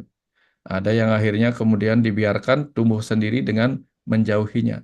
Nah, ketika saya pernah ditanya, Kang Abu, ini ada teman, gitu. Dia bertanya hal yang sama, boleh nggak? Gitu. Dia frustasi pada kehidupan, lalu dia tanya sama saya, Guru boleh nggak saya tinggalkan kehidupan ini, saya bunuh diri saja? Jawaban saya apa? Boleh. Saya justru boleh kan? Boleh. Hidup ini hanya perjalanan. Boleh selesaikan sekarang utangnya, boleh selesaikan nanti dalam tubuh yang berbeda. Jawaban seperti itu membuatnya kemudian terhenti, merenung, lalu mengatakan, kalau persoalannya akan sama hanya dalam tubuh yang berbeda, kenapa juga saya selesaikan nanti? Saya akan selesaikan sekarang. Maka dia berhenti minta bimbingan dan dia dibimbing oleh pengalaman hidupnya sendiri, learning by doing. Nah, di Bali itu orang tua waktu saya kecil itu begitu, Kang Abu. Ketika saya sangat percaya diri, tidak mau dikasih tahu sama orang tua dan saya naik lebih tinggi dari di pohon-pohon, ya. Saya nggak minta konfirmasi karena kalau konfirmasi tidak tidak akan dilarang untuk naik-naik pohon. Satu ketika bapak kita di Bali itu mengatakan begini, ya udah naiklah setinggi-tingginya, nggak apa-apa jatuh juga nggak apa-apa. Sejak itu kemudian saya berpikir, oh ya ya, kalau saya yang bikin saya jatuh apa tidak kan diri saya. Mulai saya tidak percaya apa kata orang tua di luar yang entah mengizinkan entah tidak. Saya lah yang tahu saya akan bisa naik apa tidak. Nah di situ saya kemudian justru ketika didorong seperti itu saya merenung. Oh ya, saya sudah dewasa. Tidak harus tidak harus melawan larangan atau mengikuti suruhan gitu. Karena kan biasanya ketika saya dilarang naik, saya malah naik. Sekarang disuruh naik mengikuti apa yang saya inginkan, malah saya takut sendiri. Dan di situ saya sadar, keputusan naik apa turun itu saya yang menentukan, bukan apa kata orang. Nah di Oke. sini, ya boleh dan tidak itu kemudian membuat kita sadar, oh ya, kalaupun orang lain mengatakan, misalnya Kang Abu nanya sama saya, Pak Wayan boleh nggak saya terbang? Boleh. Ketika Kang Abu sadar nggak punya sayap, apa percaya apa yang saya katakan? Iya sih Pak. Kayaknya saya pada tapi berat badannya terlalu berat Pak, jadi nggak terbang juga sih. Iya, iya. Itu menyadarkan kita, Kang Abu. Kata boleh pun kadang-kadang membuat kita lucu. Hmm. Ya, kira-kira seperti itu, Kang Abu. Wah keren sih Pak Wayan. Makasih Pak. Ini memang sih ya Pak Wayan tuh udahlah terbaik lah pokoknya susah ceritanya. Beneran beneran bikin sadar tanpa banyak babi bu gitu ya. Dan Pak Wayan tuh selalu simple tapi beneran ngebangunin gitu Pak Wayan. Wah Pak Wayan makasih Pak Wayan. Nah ini saya pengen komain jadi keingetan lagi gitu Pak Wayan ya. Ketika jalan buntu tuh berkaitan sama penderitaan. Kenapa ya Pak Wayan? Penderitaan ini sering terjadi justru karena hadirnya atas nama cinta gitu Pak Wayan. Ya, Seolah-olah cinta tapi jadi melekat. Seolah-olah mengatakan cinta tapi jadi ngatur tadi gitu. Ngebolehin nggak larang apa. Katanya cinta bahwa ketika cinta itu kan membebaskan gitu ya. To love is to freedom dalam tanda petik. Nah tapi menarik bahwa konflik atau paradoks antara cinta dan menyakitkan. Karena kita tahu ya Pak bahwa kita akan disakiti hatinya sama orang yang kita sayang dan cinta gitu. Nah Yang menarik adalah atas nama cinta tapi jadi buntu gitu. Gimana pandangan Pak Wayan? Karena prinsip hidup ini Kang Abu, apapun yang kau miliki itulah yang akan menyakitimu. Ah, oke. Tidak punya cinta disakiti, punya cinta disakiti oleh cinta. Tidak punya uang, sakit, punya uang disakiti oleh uang. Tidak punya tahta, sakit, memiliki tahta disakiti oleh tahta. Apalagi ditambah dengan kemelekatan. Ya, Ah, oke. itu semuanya memang begitu Kang Abu. Makanya kita selalu disuruh netral. Ya, kita tidak merasa memiliki alam semesta ini, padahal alam semesta ini milik kita. Ini kan benar-benar netral kita disuruh. Ya, alam semesta ini kan milik kita, milik aku yang di dalam ini. Jadi semua ini milik kita. Tetapi kita tidak merasa memilikinya. Inilah titipan netralitas yang diberikan oleh semesta supaya kita tidak melekat kepada apa yang kita miliki. Ketika kita merasa memiliki cinta, padahal cinta itu bukan milik kita kan. Ya, kalau cinta itu milik kita kan bisa dibagi-bagi cintanya. Tapi kan kita nggak sembarang memberikan cinta. Karena kalau kita punya cinta yang banyak dan bisa dibagi-bagi, maka semua orang akan kita cintai. Ternyata enggak. Artinya cinta bukan milik kita. Cinta itu hanya dititipkan kepada kita. Ketika Oke. dia ambil cinta kita, maka kita memiliki kebencian. Gitu. Kita tidak pernah punya apa. Tidak punya cinta, tidak punya kebencian, makanya jangan heran. Suatu ketika kita benci seseorang, jangan-jangan yang kita benci malah kita cintai suatu ketika. Atau yang kita cintai yang suatu ketika akan kita benci. Karena apa? Karena kita sedang diingatkan benci dan cinta itu bukan milikmu. Kamu hanya sedang memainkannya saja untuk kepentingan kehidupan. Yang ingin sukacita, dia pinjam cinta kepada alam. Ingin duka cita, dia meminjam kebencian sama alam. Ya, cabai, gula itu bukan milik kita. Cabai miliknya, pedas miliknya cabai, manis miliknya gula. Tapi ketika kita ingin merasakan pedas, pinjam dulu sama cabai. Ketika ingin merasakan manis, pinjam dulu sama tebu. Ketika kita ingin cinta, pinjam dulu sama Tuhan. Kalau saja kita punya cinta, ya kita ingin mencintai orang lain dan ingin dicintai orang lain, kasih aja cinta kita kepada dia. Kan seketika dia mencintai kita, faktanya kita nggak bisa. Kita nggak bisa maksain orang lain mencintai kita. Ya, karena kita hanya minjem, minjem untuk diri kita. Kita nggak bisa pinjam untuk orang lain gitu. Makanya banyak orang berdoa, Tuhan, tolong buat supaya orang itu mencintai saya gitu. Tapi kalau orang itu nggak mau minjam sama Tuhan, dia juga nggak akan mencintai kita. Sama-sama minjem aja kok. Sama-sama minjem ini ngaku-ngaku. Berarti berarti Pak Wayan yang jomblo tuh belum dipinjemin aja sih kali ya Belum Pak Wayan ya. dipinjemin aja. Belum cukup dipercaya untuk dikasih pinjaman cinta. Belum cukup dipercaya. Karena dulu pernah dikasih pinjam, malah diselewengin gitu. Iya iya benar-benar Pak Wayan. Iya iya belum terpercaya ya. Oke.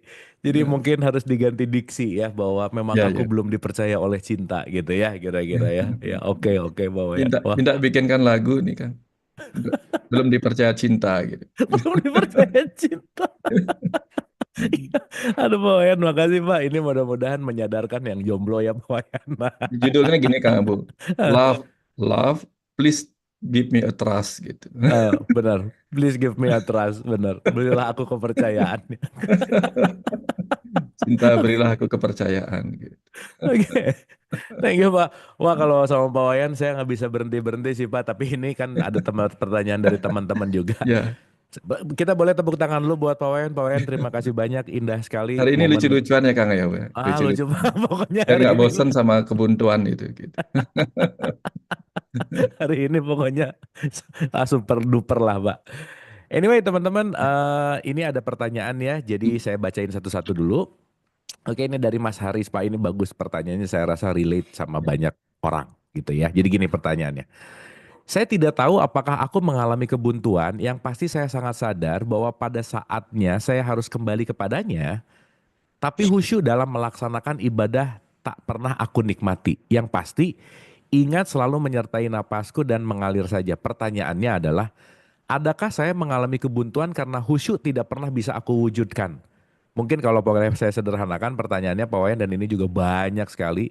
Gimana sih cara khusyuk dalam hidup atau gimana sih cara bagaimana kita ya ya intinya khusyuk itu kan beneran kata kunci ujungnya adalah berserah sih gitu. Gimana Pak Wayan silakan.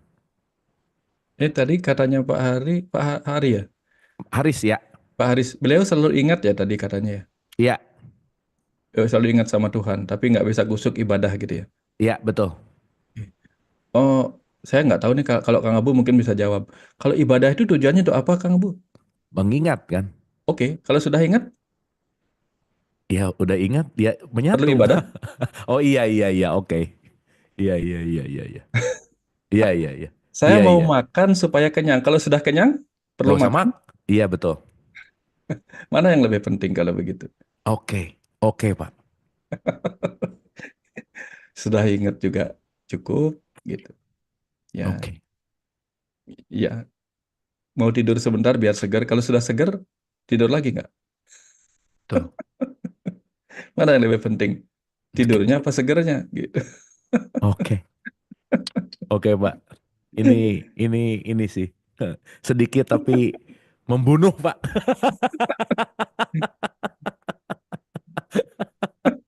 Jelek banget sih. Benar benar benar benar benar benar benar. Ya ini konflik lah ya Pak ya. Balik lagi Ya. kepada begitu nyampe di perjalanan, sibuk di perjalanannya. Mungkin ya justru malah Ya. sibuk dengan siapa yang menyaksikan di jembatan dan di perjalanan itu yang justru malah komentarnya yang ngebuat kita jadi balik lagi gitu Pak Wayan. Mungkin lebih dielaborasi ke situ Pak Wayan, silakan. Ini kita seperti ini, Kang Abu. Hmm, Kamu kok nggak makan-makan sih? Nanti kamu lapar loh. Dia ngomong gitu sama orang yang sedang kenyang gitu. yes, Lalu si orang kenyang mungkin, oh gitu ya? Mana? Sini aku makan. Walaupun dia kemudian muntahin karena sudah terlalu kekenyangan gitu. betul Pak. Itu kayak Bet- Nasaruddin naik naik keledai. Naik keledai, betul Pak. Sibuk sama omongan orang gitu. Hmm, Sementara dia tahu hubungan kita dengan Tuhan itu hubungan pribadi gitu. oke. Kalau Jadi, saya ingat terus sama Kang Abu gitu. Lalu sama orang-orang lain bilang, kamu kenapa nggak nelpon Kang Abu? Kamu nggak ingat ya? Sementara dalam pikiran saya terus ingat sama Kang Abu. Itu ngapain bisa. Lalu, ngapain juga apa saya gitu harus ya. nelpon? Hanya untuk ingat Kang Abu gitu. Wah keren Pak. Jadi keren sih tadi Pak Wayan bilang jangan-jangan kita banyak nawarin makan, tapi kita nggak pernah nanya bahwa orangnya kenyang atau lapar Udah gitu kenyang Pak. apa belum gitu. Oke Pak, mantap Pak Wayan. Makasih Pak. Ini Iya. keren banget sih. Ini kita sama dengan begini. Kamu kuliah dong biar kamu kaya raya dan apa bisa dapat kerja dan kaya, kaya raya. Tamatin kuliahmu. Nanti kamu kuliahnya apa kerjanya biar dapat penghasilan 1 juta bisa 10 juta sebulan kalau kamu kuliah di sini. Kita bilang begitu kepada seorang triliuner yang sudah menjadi bisnismen yang sukses kaya raya. Kita suruh dia kuliah supaya dapat kerjaan yang bagus gitu. Sementara dia sudah sukses di bisnisnya. Betul. Ya, Mantap Pak. Thank you Pak. Terima kasih ya, ya. ini nyentil banget Pak. Makasih banyak Pak. Ini Ya. berikutnya ini juga mungkin relate ya. Jadi ini dari Mbak Ana. Saya sering ketika bingung dengan masalah yang sedang terjadi dan minta petunjuknya, suka sering dapat mimpi-mimpi, tapi suka seperti sebuah simbol. Saya tidak, saya takut untuk mengartikan karena tidak ada ilmu di situ. Belum bisa membedakan mana bunga tidur, mimpi sebagai bunga tidur atau mimpi sebagai petunjuk. Apa pandangan Pak Wayan tentang petunjuk yang dialirkan melalui mimpi? Mungkin ada pencerahan. Silakan Pak Wayan. Ya, kalau mimpi itu mimpi nubuat, mimpi pesan yang penting yang datang dari kecerdasan atas sadar atau nurani kita atau roh kita. Rata-rata kita dibangunkan dengan sebuah pesan di tengah malam, terbangun di tengah malam gitu. Dan mimpinya biasanya singkat, selalu kita ingat simbol-simbolnya gitu. Kalau dia mimpi bunga tidur, maka erat kaitannya dengan pengalaman hidup kita 1 hari, beberapa hari sebelumnya. Seperti misalnya kita mimpi ujian lagi ya di sekolah yang dulu kita sudah tamat. Misalnya kita sekarang udah kerja, tiba-tiba mimpi ujian di SD, SMP, SMA, dan sebagainya. Itu pesan bahwa ada permasalahan hidup yang belum kita tuntaskan, ketemukan jawabannya. Ada kadang kita mimpi terbang gitu. Ketika kita mimpi terbang itu hanya bunga tidur yang mengingatkan kita bahwa kita sedang terlalu banyak beban yang memberati kita. Kadang kita mimpi dikejar oleh gelombang besar, tsunami di pinggir pantai gitu. Itu sebenarnya sebuah pesan bahwa ada gejolak emosi yang belum berhasil kita tenangkan. Kadang kita mimpi dikejar oleh gondoruo atau yang Hmm. lain-lain yang serem-serem seperti itu. Itu pertanda kita sedang dikejar oleh bayangan kita sendiri tentang rasa cemas, takut, dan sebagainya. Nah, ada beberapa yang perlu kita renungkan, terutama kalau kita, karena tadi ada kata begini, karena saya belum ada pengetahuannya. Karena kalimatnya ada di situ, berarti apa? Tinggal tambahin pengetahuannya kalau belum ada. Ada banyak buku-buku, tapi jangan cari buku tafsir mimpi yang ada nomor togelnya itu. Bukan itu jawabannya. Nggak dapat apa-apa di situ. Ada buku, ada buku yang memang bercerita secara psikologi. Pesan-pesan apa yang ada dalam mimpi itu. Nah, itu yang bisa dipakai. Saya punya di rumah. Kalau ada yang mau nanti saya bisa bagikan fotonya gitu. Ya, cuman di sini nggak ada ya. Nanti saya bagikan lewat Kang Abu aja, nanti minta sama apa-apa sama Bu Isya atau siapa saya kasihkan, silakan minta sama Bu Isya. Minta di chat nomor nomor WA-nya Bu Isya, saya bagikan bukunya. Saya lupa tuh. Tentang tafsir mimpi lah, itu ada berapa halaman itu banyak. Ambil di situ, bagus-bagus. Dikupas secara psikologi. Ya, kira-kira seperti itu Kang Abu. Banyak di Baik, situ. Banyak. baik. Terima kasih Pak Wayan. Itu tapi intinya berhati-hati gitu ya, karena beda antara merasa dapat petunjuk dan halu gitu Pak Wayan. Ya, Itu beda. betul. Ya. Pak Wayan ini pertanyaannya DM, jadi nggak saya sebutin namanya ya. Wah ini menarik banget pertanyaannya. Pak Mm-mm. Wayan, akhir-akhir ini saya mempelajari spiritual, tetapi kenapa ya bawaan saya ingin masuk kepada supranatural dan saya tidak bisa membedakan mana kesadaran spiritual dan supranatural.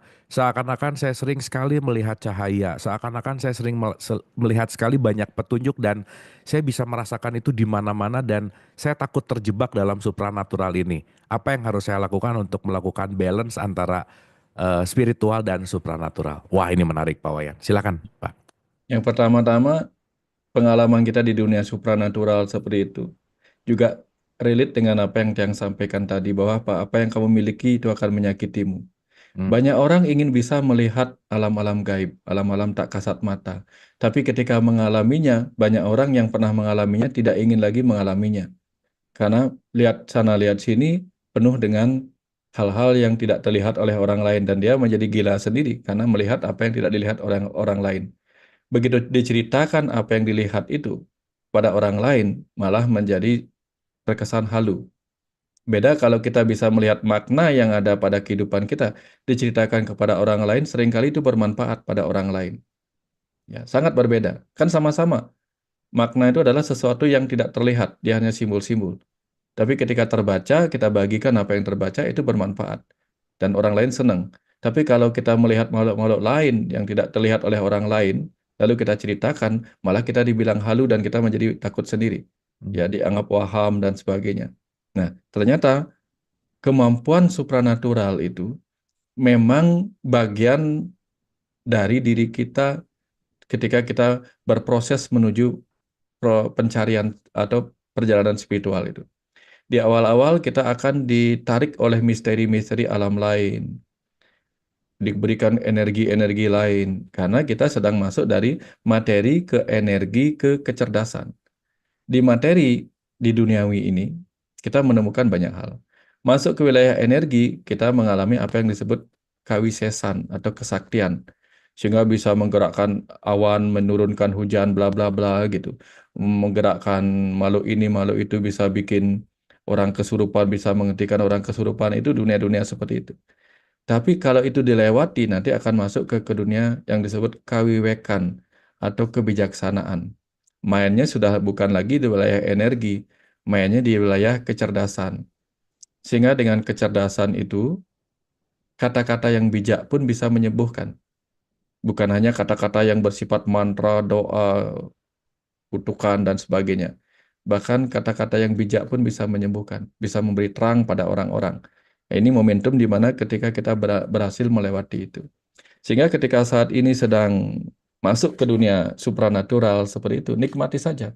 Cuman jangan terjebak, itu intinya. Ya, kadang ketika kita pergi ke sebuah kota, kadang kita melewati hutan, ya, yang macam-macam ya isinya. Kadang kita melewati gunung yang indah dengan bunga-bunga mekar di musim semi. Tapi kalau itu bukan tujuan kita, teruskan saja, teruskan. Nanti kita akan tiba di tempat di mana kita benar-benar merasa, oh ini dia tempatnya. Nah, dunia supranatural itu memang seperti itu. Membuat kita kadang-kadang senang di situ. Ya. Tapi kalau tugas kita memang di situ, kita akan terjebak di situ. Dibuat terjebak di situ kalau tugas kita di situ.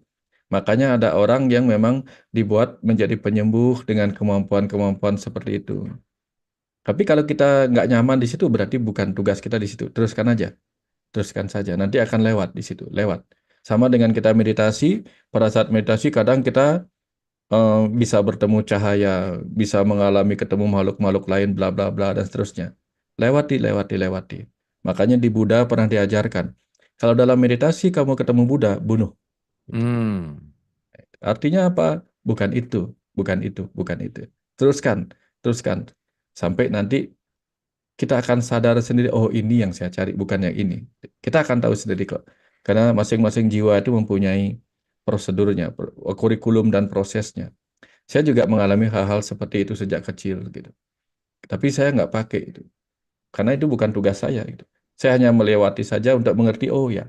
Untuk kemudian memaklumi ketika orang lain mengalami hal-hal seperti itu. Gitu saja sih, Kang Abu. Ya, ya. Supaya kita tidak menjudge orang lain ini, itu, dan sebagainya. Karena apa? Karena itu memang bagian. Hanya saja kita nggak butuh saja di situ. Sementara orang lain butuh gitu. Ya, kira-kira seperti itu lah. Kalau ada misalnya di jalan itu ada uang 1.000, 2.000 tercecer, mungkin kita nggak akan pungut karena kita nggak butuh. Tapi kalau uang itu 100 ribuan, mungkin kita pungut. Tapi Hmm. bagi orang lain yang membutuhkan 1.000-an, 2.000-an, mungkin dia akan pungut. Nah, sekarang tujuan kita apa gitu? Ya, kira-kira seperti itu sih, Kang Abu. Oke, makasih Pak Wayan. Terima kasih. Mungkin ini pertanyaan terakhir sebelum kita mungkin nanti kita akan menikmati apa namanya aliran semesta. Oh ya Pak Wayan, mungkin izin kita informasi dulu. Kita punya acara ya Pak Wayan. Oh ya, ya, ya. Ya, saya izin. Teman-teman, siapa tahu yang ada kesempatan dan kemudahan tanggal 17 sampai 19 Oktober ini saya Pak Wayan sama Mas Ardianto Darmadi kita mau bikin wellness camp gitu ya.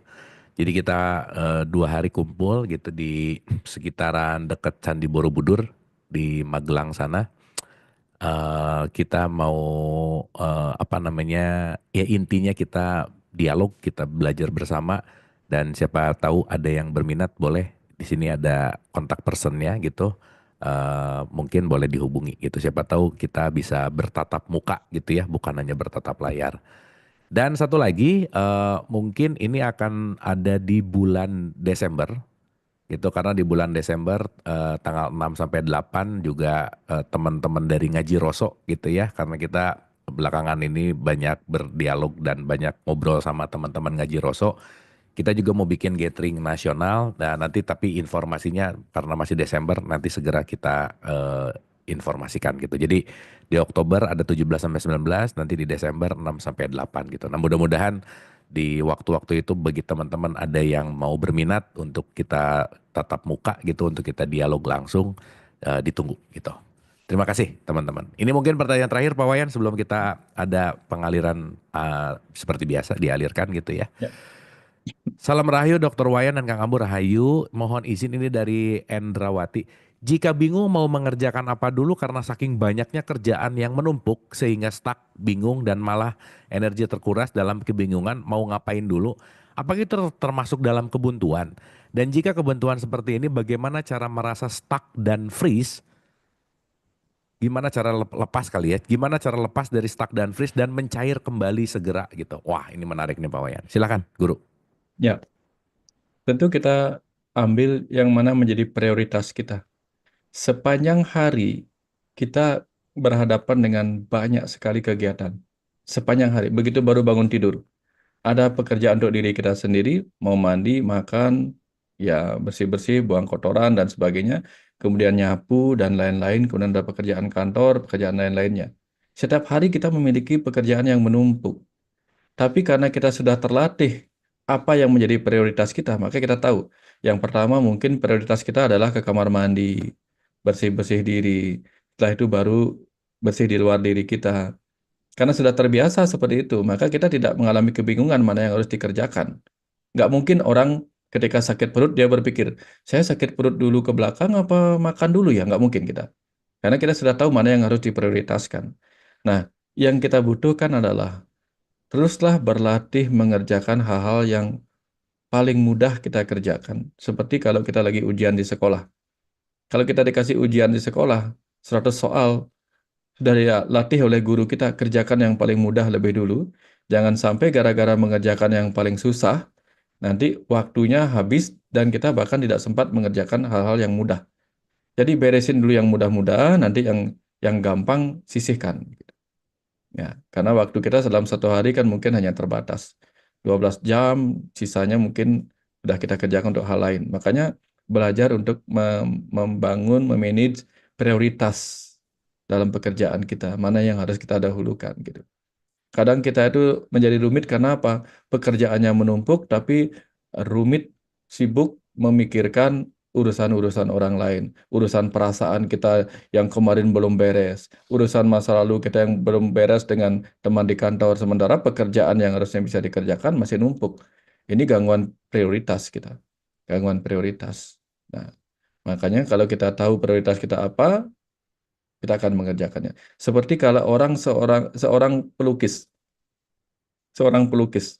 Anggaplah dia seorang pelukis apa namanya itu kamu mural ya, mural. Mural, ya. Ketika dia jalan dan dia ketemu dinding tinggi yang bagi kita adalah jalan buntu, bagi dia belum tentu itu jalan buntu. Yang dia lihat ini kanvas besar gitu. Maka dia malah mengerjakan apa yang dia kerjakan sebagai seorang pelukis mural gitu. Dia kerjakan, dia nikmati jalan buntu itu. Dia bukan lari dari situ. Nah, ketika kita sedang cari pekerjaan, mungkin ketika kita ketemu pekerjaan yang numpuk, kita senang. Wah, ini akhirnya pekerjaannya banyak nih, gitu. Yang dulunya susah cari pekerjaan, gitu. Tetapi ketika kita tidak suka dengan pekerjaan, satu pekerjaan pun tampak menumpuk di otak kita, gitu. Nah, jadi belajar memanage mana yang menjadi prioritas itu sih yang terpenting, Kang Bu. Sama dengan kita menulis buku, yang mana prioritas harus ditulis duluan gitu. Jangan kap, jangan covernya ditulis di halaman belakang gitu. Namanya cover juga. Ya Hmm. tentu pertama cover, eh, begitu kata pengantar ditulis di belakang kan nggak nyambung. Kata pengantar itu prioritas pertama gitu. Daftar isi jangan di belakang gitu. Nah artinya kita sudah hafal lah mana yang harus dikedepankan gitu. Jadi mengedepankan yang lebih penting. Lagi-lagi kita tahu mana yang penting, mana yang berguna, mana yang baik, itu dikedepankan. Sama dengan ketika orang masuk ke UGD. Makanya ada pasien poli, ada pasien UGD. Pasien UGD dibagi lagi mana yang darurat, mana yang emergensi, mana yang benar-benar mengancam nyawa, pasti itu didahulukan. Itu latihan prioritasnya. Nah, masa orang cabut kuku, ya, walaupun dia teriak-teriaknya kenceng, cuman mau apa cabut kuku ya udah belakangan aja gitu. Yang mengancam nyawa itu yang mana gitu. Nah, kita tahu di situ mana pekerjaan yang mengancam kedudukan kita, jabatan kita, pekerjaan kita di kantor dan sebagainya itu kerjakan lebih dulu. Belajar priority gitu. Maka tidak akan ada yang menumpuk gitu. Kira-kira seperti itu sih Kang Bu jawabannya. Oke, makasih Pak Wayan. Dan ini Mm-mm. masih banyak pertanyaan, tujuan kita dihidupkan apa? Ya intinya supaya kita bisa ngobrol-ngobrol gini aja sih ya Pak Iya, iya, Wayan ya. iya. Ngobrol-ngobrol aja gitu. Ya, kasihan Zoom-nya nggak ada yang kepake gitu. Udahlah, nggak usah terlalu dipikirin lah. Udah Ya, hidup ya, juga, udahlah gitu. Untuk ya. menikmati dan melangsungkan kehidupan gitu. Hmm, Oke hmm. teman-teman, kita tepuk tangan dulu untuk Pak Wayan. Guru, Ya, hatur nuhun pisan, matur kasih, suwun makasih sangat. Kang Terima Bu. kasih, Suksme. Ya. Luar biasa pagi hari ini. Saya rasa kita Hmm. dapat, aduh, nutrisi yang sangat berbobot ya. Nutrisi yang Hmm. dahsyat gitu. Dan saya rasa guru kita siap untuk menutup acara kita dengan aliran pesan semesta yang akan dialirkan. Silakan, guru. Siap, Kang Bu, siap. Oke, saya coba ini dulu ya, sebentar apa nama itu. Coba tes dulu Kang Bu ya, musiknya Kang Bu ya. Boleh, Pak Saya Wayan, silakan. share sound dulu. Share sound. Ini hidup nggak ya? Oke, saya apa namanya itu? Bentar, Kang Bu. Saya inikan dulu. Boleh.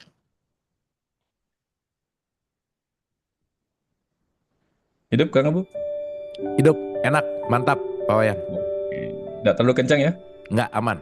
Oke, oke. Kalau begitu Bapak Ibu, kita nikmati dulu keheningan kita dalam kebuntuan waktu ini, ya, kita izinkan diri kita untuk hening sejenak, mendengarkan aliran pesan semesta, agar kita bisa melintas masa-masa kebuntuan seperti ini.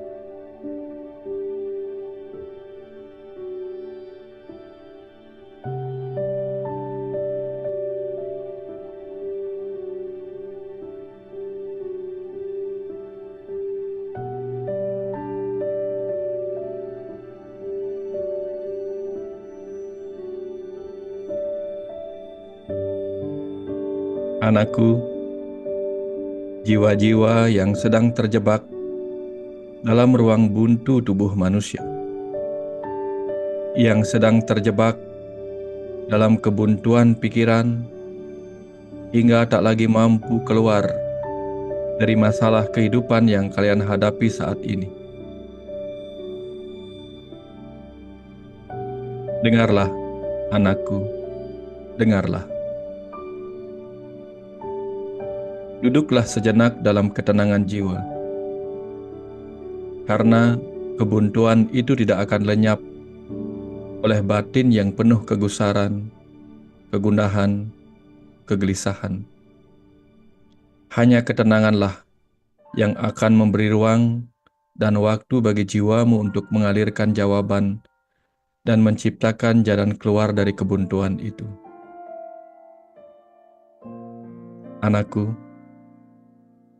sesungguhnya bukanlah aku yang menuntunmu menuju kebuntuan itu. Bukan pula aku yang meninggalkanmu di saat ada kebuntuan dalam perjalanan hidupmu. Kaulah yang telah meninggalkan bisikan dan rasa yang aku alirkan untuk menjauhkanmu dari kebuntuan di perjalanan. Namun begitu, anakku, aku sendiri sesungguhnya tidak pernah meninggalkanmu di masa-masa kebuntuan itu. Kapan saja kau tiba di sebuah titik kebuntuan, menolehlah padaku,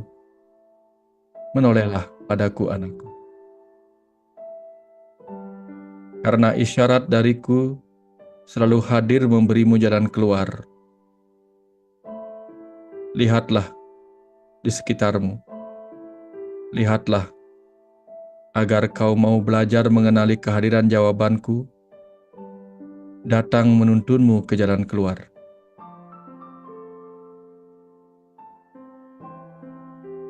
Namun anakku, janganlah pula kau membenci jalan buntu. Sebab seringkali hanya dengan cara itulah kau akan mau menoleh kembali kepadaku, untuk bicara kepadaku, mengadu kepadaku, larut dalam kerinduanmu kepadaku. Maka kapan saja kebuntuan menghalangi perjalananmu, berpalinglah sejenak padaku, nak. Itulah saat jiwamu aku panggil untuk menemuiku dalam dirimu. Hadapi kebuntuanmu sebagai saat untuk bisa hening sejenak, memberi ruang keterhubungan bagi jiwamu dengan diriku. Nanti kau akan mengerti dan merasakan kehadiranku yang selalu menemanimu melintasi ruang dan waktu di kehidupan ini. Kapan saja kebuntuan itu tiba, anakku, duduklah dalam hening dan dengarkan aku berbisik dari keheningan batin. Rasakan aku tak pernah meninggalkanmu dalam perjalanan suka duka kehidupanmu, anakku. Temui jalan buntumu agar kau mengerti. Itulah saat aku memanggilmu pulang dalam kerinduan perjumpaan denganku. Dan mari sesudah itu, kita lintasi kebuntuan pikiranmu itu dengan kekuatan jiwamu sendiri, anak.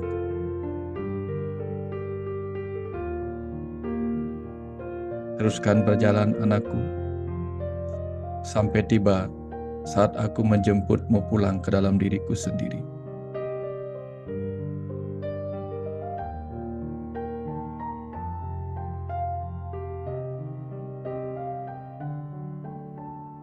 Terima kasih para jiwa. Terima kasih. Perjumpaan hari ini sudah menguatkan kita untuk sama-sama mengerti makna dari kebuntuan ini. Terima kasih banyak. Terima kasih.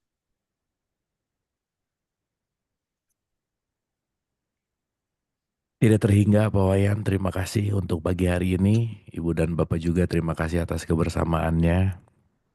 Semoga nutrisi pagi hari ini menguatkan jiwa kita gitu ya. Dan juga apa ya, sesuatu hal yang benar-benar kita bisa nikmati di sini saat ini. Menerima realitas dan puncaknya adalah bagaimana terus-menerus belajar untuk berserah seutuh-utuhnya. Pak Wayan sehat selalu, Guru senantiasa tidak lelah Terima kasih. memberikan cahaya kepada kita semua. Ibu dan Bapak terima kasih atas kebersamaannya di pagi hari ini. Semoga bermanfaat. Mohon maaf lahir dan batin, kita ketemu minggu depan di jam dan channel yang sama. Hatur nuhun, wabillahi taufiq wal hidayah. Assalamualaikum